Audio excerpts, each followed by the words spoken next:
Meus amados irmãos, a paz do Senhor. Você que tem a sua Bíblia, abre conosco o Evangelho que escreveu o evangelista Lucas, o nome mais bonito da Bíblia Sagrada. Minha mãe estava inspirada, viu? O pai, né? Capítulo de número 22. Quero externar meu agradecimento ao nosso pastor presidente, pastor Paulo Soares, pastor Luciano, demais irmãos, por essa rica oportunidade de nessa noite podermos juntos cultuar os irmãos. Capítulo de número 22, verso 7, do Evangelho de Lucas, está escrito assim: Chegou, porém, o dia da festa dos pães asmos, em que se importava sacrificar a Páscoa. E mandou a Pedro e a João, dizendo: Ide, preparai-nos a Páscoa, para que a comamos. E eles lhe perguntaram: Onde queres que a preparemos?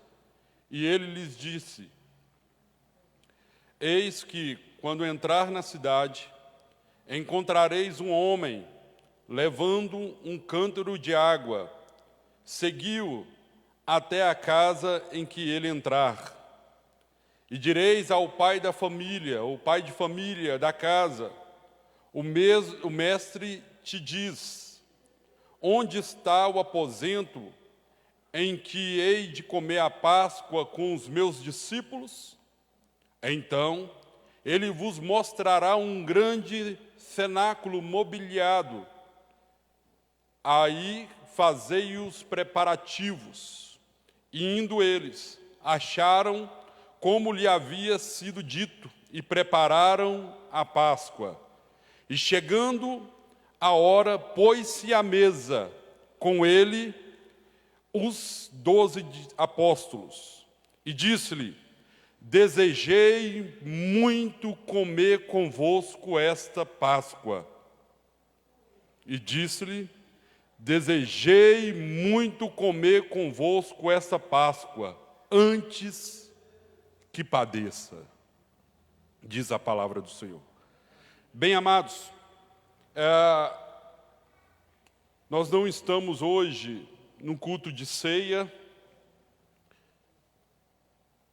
mas eu escolhi esse texto nessa tarde e Deus foi trazendo algumas coisas ao meu coração. Na verdade, é algo que o Senhor já tem ministrado há alguns dias, em meio a esse ambiente que a nossa geração está vivendo nesse mundo de confusão, divisão, medo.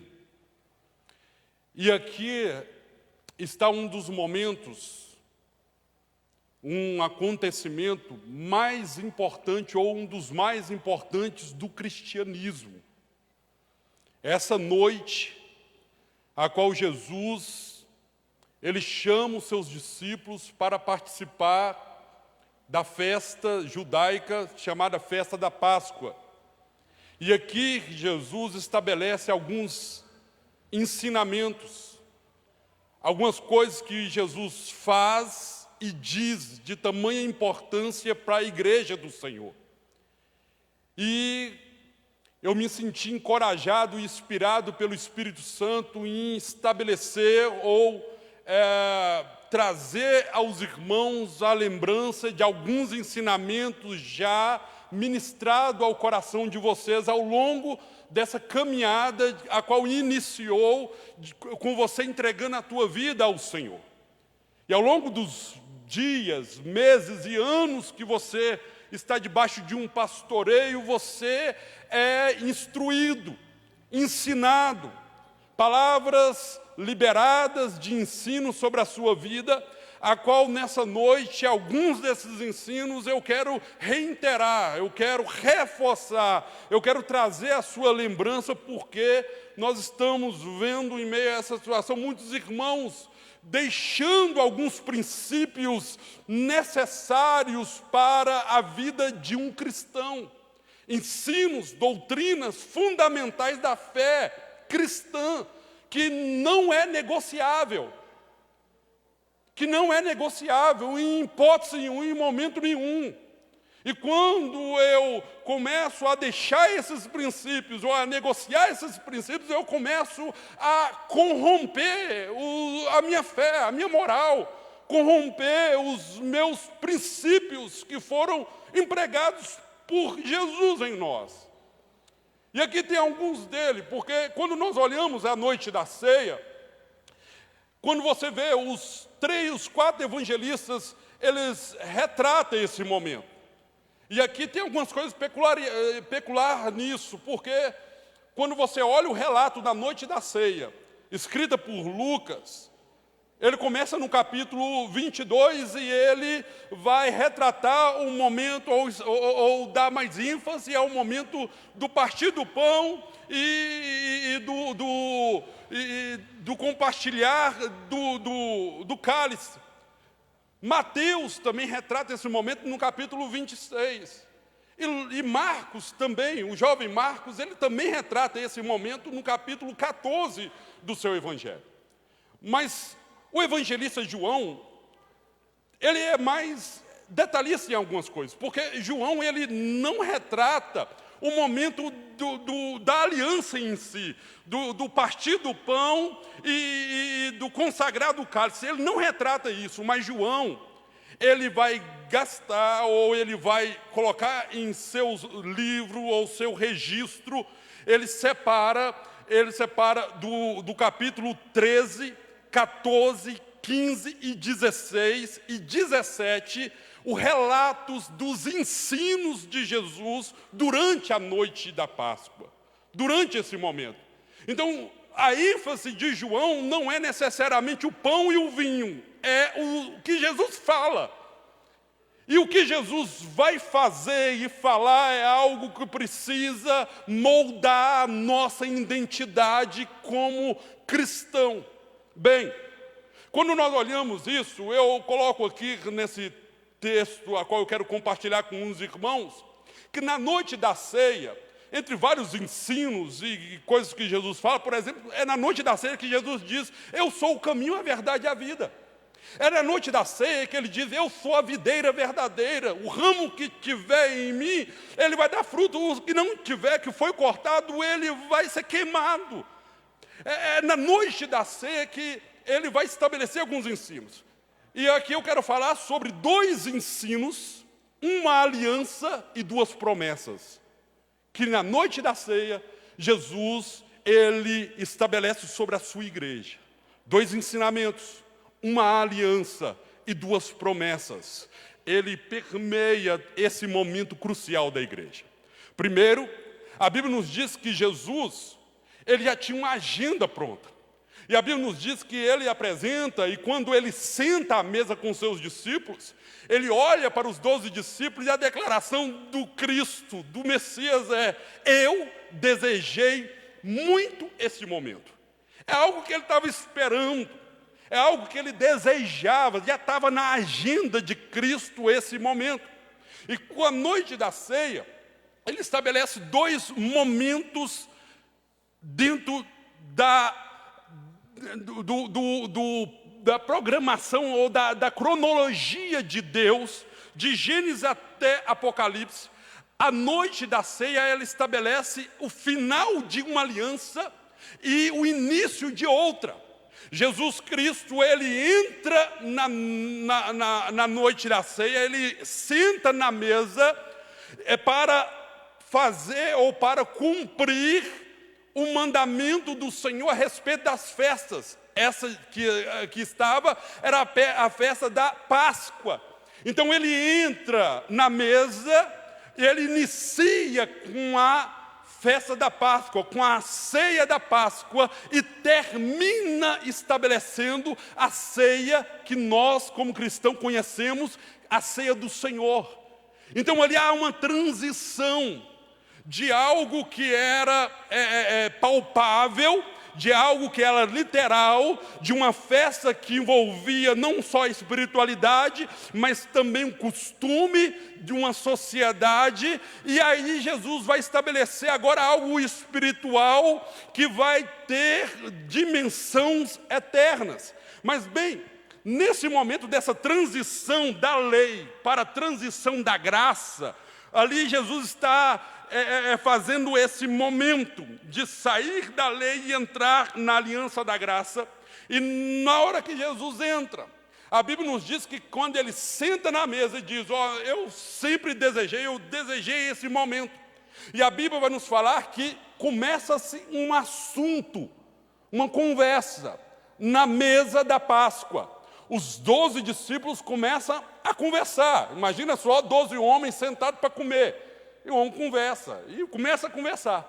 Mas o assunto incomoda Jesus, porque eles tinham tanta coisa para falar, eles tinham tanto milagres para compartilhar, eles tinham tanto testemunho para compartilhar um com o outro, e o assunto era não os milagres que Jesus tinha feito, não os ensinamentos que Jesus tinha falado, mas o que vai permear o assunto deles era, qual que é o maior entre nós? Diz aí, Pedro, quem prega melhor aqui? Eu falo assim, João, quem que é o melhor obreiro aqui? E aquilo começa a incomodar Jesus. A exaltação e a soberba que estava tomando no coração daqueles homens, se sentindo mais privilegiados do que os outros.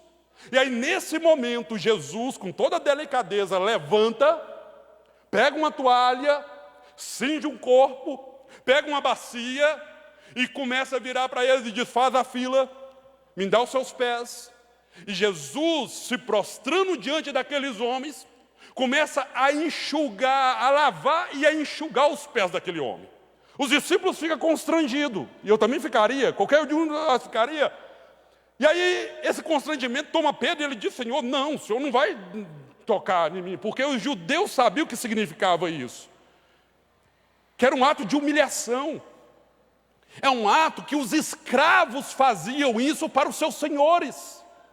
E aí agora Jesus está diante dele, e Jesus falou, se eu não deixar eu lavar, você não tem parte comigo. Aí Pedro, que 88 ou 80, ele diz, não, lava tudo.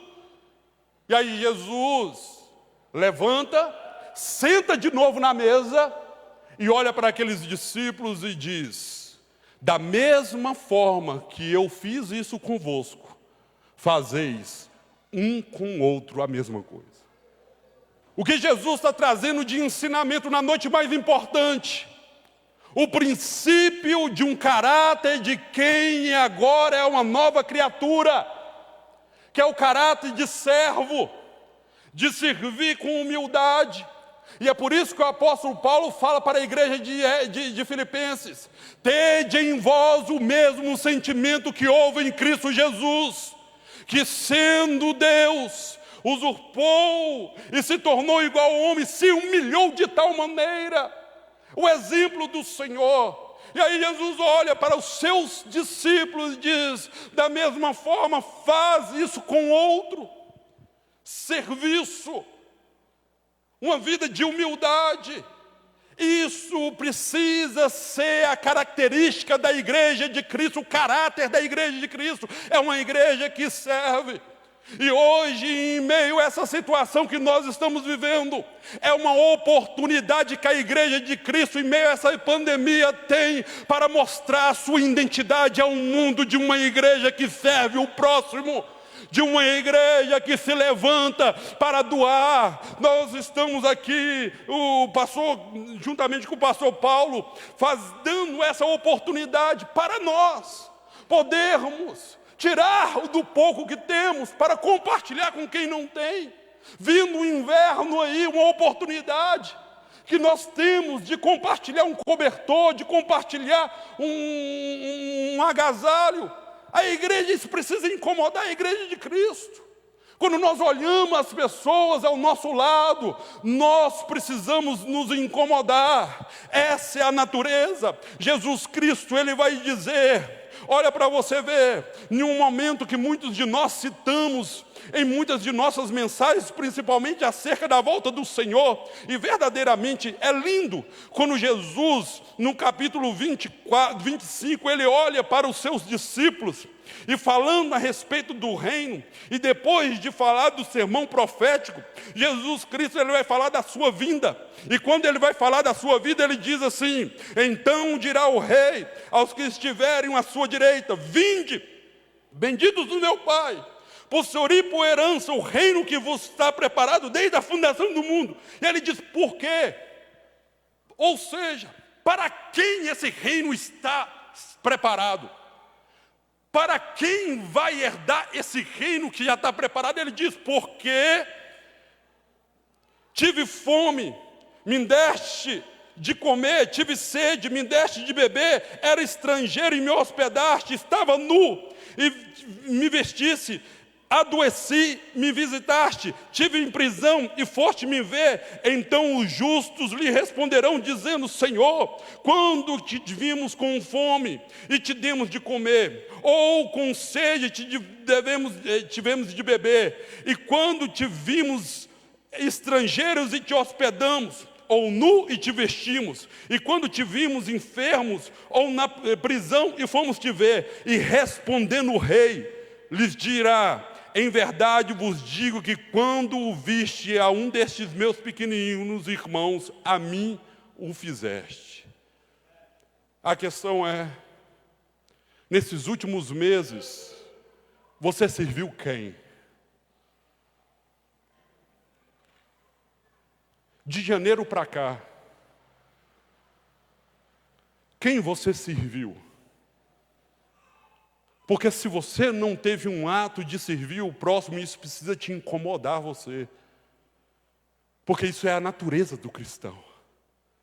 Precisa ser o seu caráter, um caráter de servo, que se importa com o outro.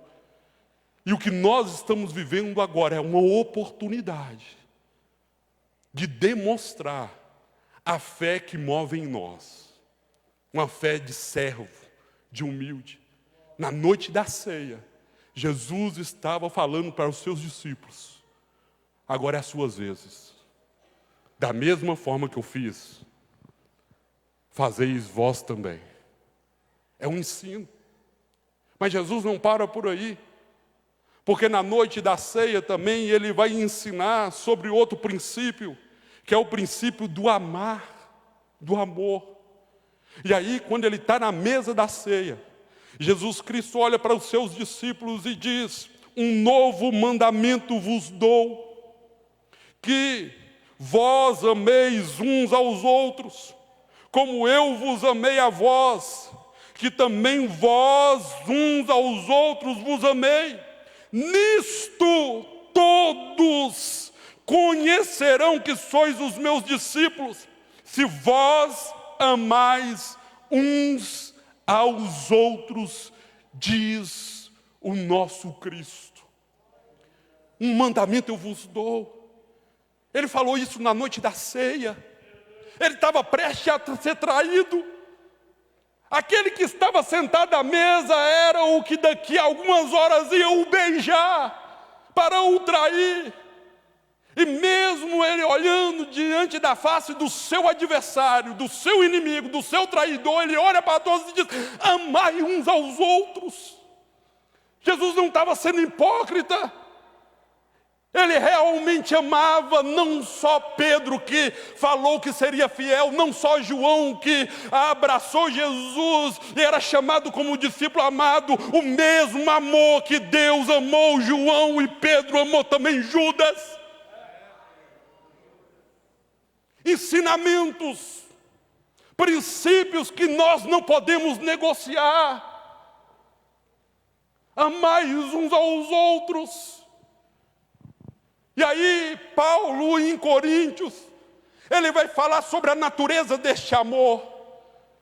E aí ele traz o amor não como um sentimento, o amor como um caráter e um estilo de vida.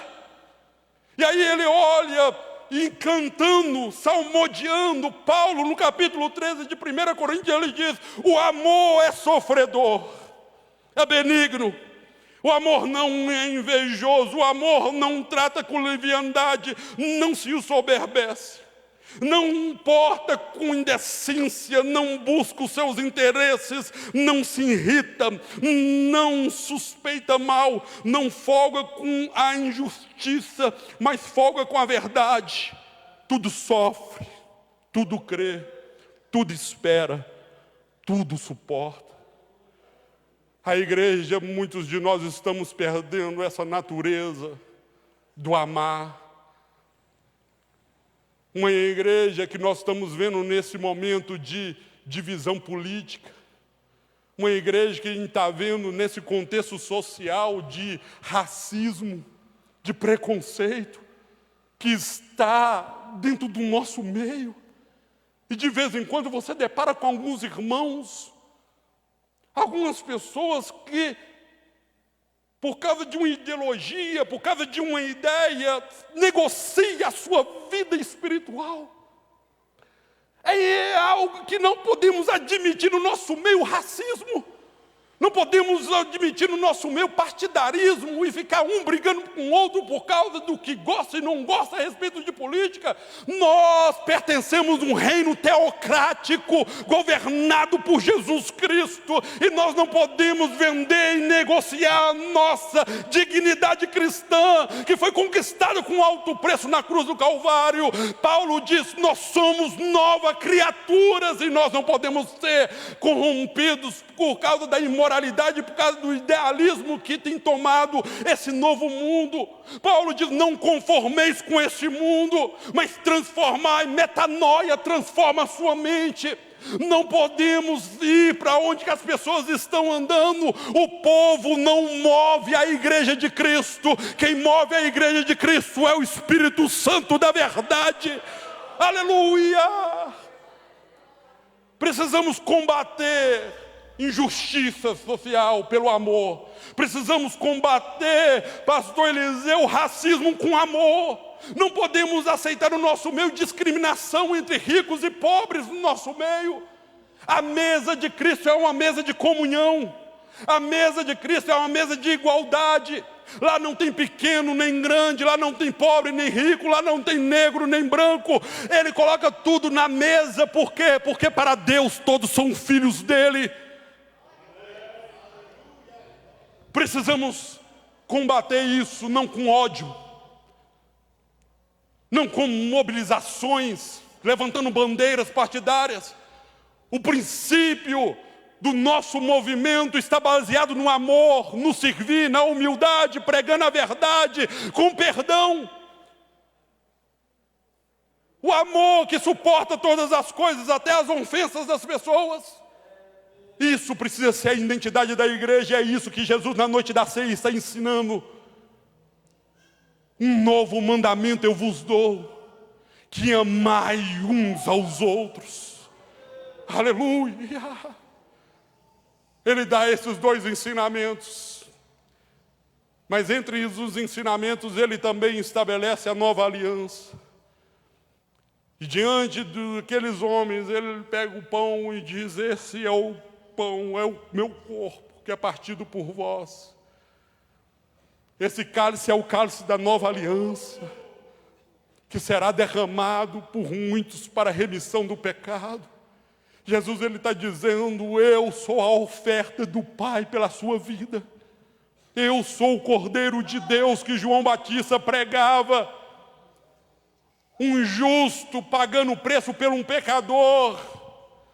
Um santo pagando um preço pelo corrupto, o imoral. É por isso que eles estabelecem esses ensinamentos. Porque agora nós estamos debaixo desse sangue, coberto por esse sangue. E é por isso que Paulo ele olha e diz: nenhuma condenação há para aqueles que estão em Cristo Jesus. Quando ele fala que somos nova criatura, não foi por causa do nosso mérito. Foi a graça de Deus que me deu a mim e a você a oportunidade de nos renovar a nossa mente em Cristo. e entender que agora a nossa vida não é mais a mesma. Somos testemunha do Cordeiro. Se realmente nós temos no nosso coração a disposição de ser aquilo que cantamos, de fazer aquilo que louvamos, a disposição de realmente morrer pelaquilo que nós acreditamos, que é a fé em Cristo Jesus e a obra do Cordeiro, pelo ideal que se chama o Evangelho de Cristo. Essa é a única bandeira que o cristão deve levantar, o Evangelho de Jesus Cristo, e por ele morrer, se necessário for. São os ensinamentos do Cordeiro, que não poupou a sua própria vida, e os seus discípulos não podem temê-la também não. São princípios. Mas dentre os ensinamentos e a aliança, ele também faz duas promessas, pastor Luciano. E na mesma mesa da ceia, quando ele estabelece esses ensinos como padrão de vida do cristão, e estabelece essa nova aliança, garantindo a nossa vida pelo sangue, garantindo a vida eterna pelo sangue, ele também faz duas promessas. E quando ele está na mesa da ceia, a primeira promessa que ele faz é: eu vou para o Pai, e quando eu chegar ao Pai, eu rogarei ao Pai que envia outro Consolador, porque eu não vos deixarei órfão. É a promessa que ele diz.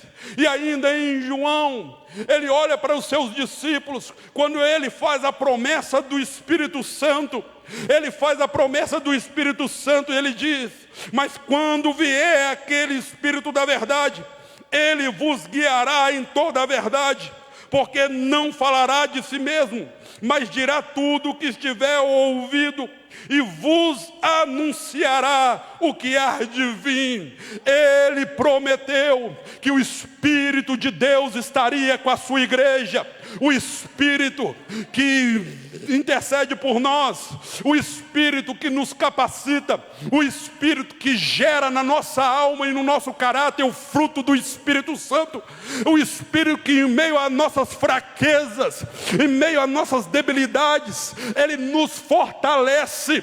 Nós temos o selo do Espírito que nos garante a vida eterna.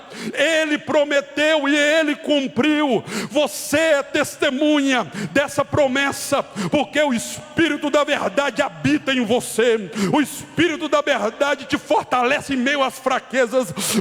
O Espírito da verdade testemunha de Cristo ao seu coração. Promessa feita, promessa cumprida de Jesus Cristo. Mas ele não para por aí, porque ainda na mesa da ceia, ele ainda faz uma outra segunda promessa. Ele olha para os seus discípulos e diz: nós não sentaremos junto mais para beber desse cálice até que chega no reino do meu Pai. Sabe o que Jesus está dizendo? Vai ter um momento novamente como esse momento que ele compartilhou com os discípulos, este momento que nós como igreja fazemos em memória dele uma vez por mês.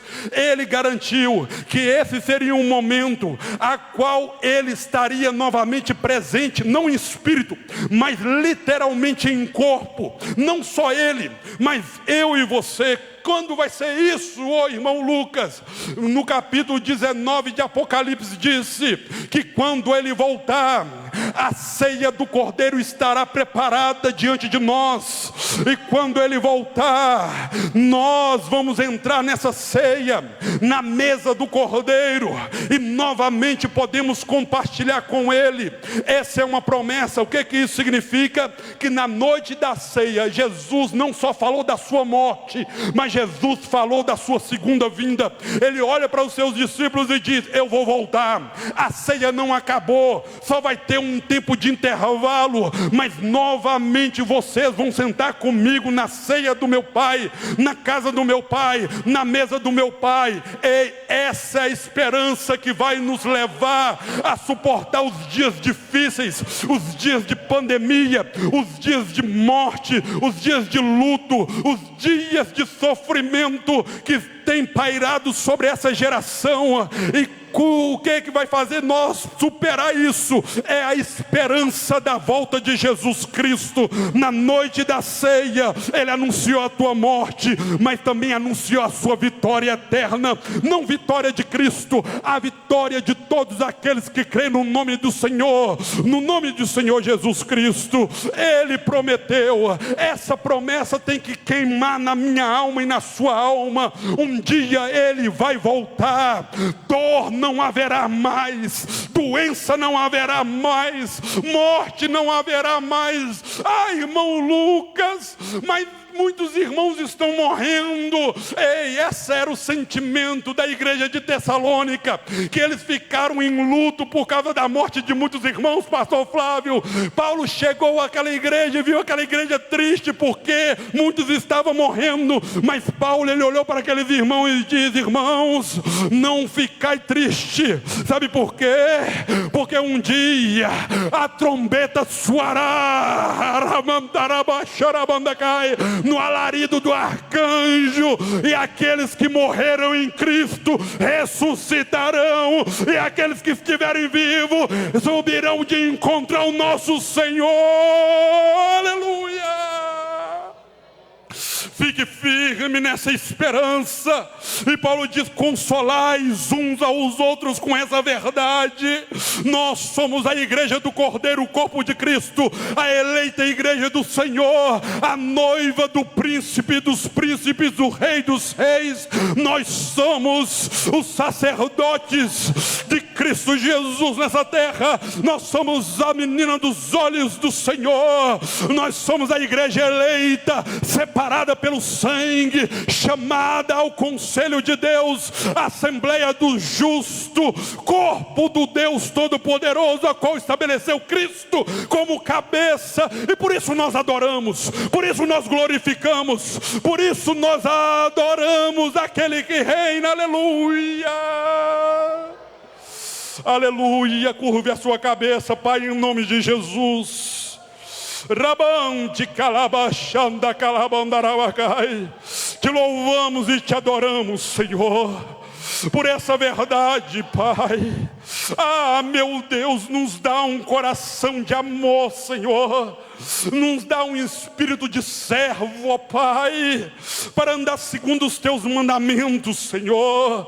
Pai, chegou a hora da igreja mostrar a sua face, meu Pai, de uma igreja que milita em prol do evangelho, das boas novas, uma igreja que ministra a cura, uma igreja que aquece aos que estão, meu Pai, desamparado, uma igreja, meu Pai, que se levanta em oração, uma igreja, meu Pai, que se levanta com uma voz profética nesse meio, meu Pai, aleluia, de medo, uma igreja, meu Pai, que estabelece a sua fé. Pai, que o Senhor enche os nossos jovens, meu Pai, com espírito de ousadia, meu Deus, para estabelecer uma mensagem sobre essa geração, de um Cristo que muda a história, de um Cristo que dá fim, meu Pai, aleluia, Senhor, a todos os males. Nós somos seguidores do Jesus que diz ao mar cala-te, que diz ao vento para. Nós somos seguidores do Cristo que olha para o cego e diz veja. Nós somos seguidores do Cristo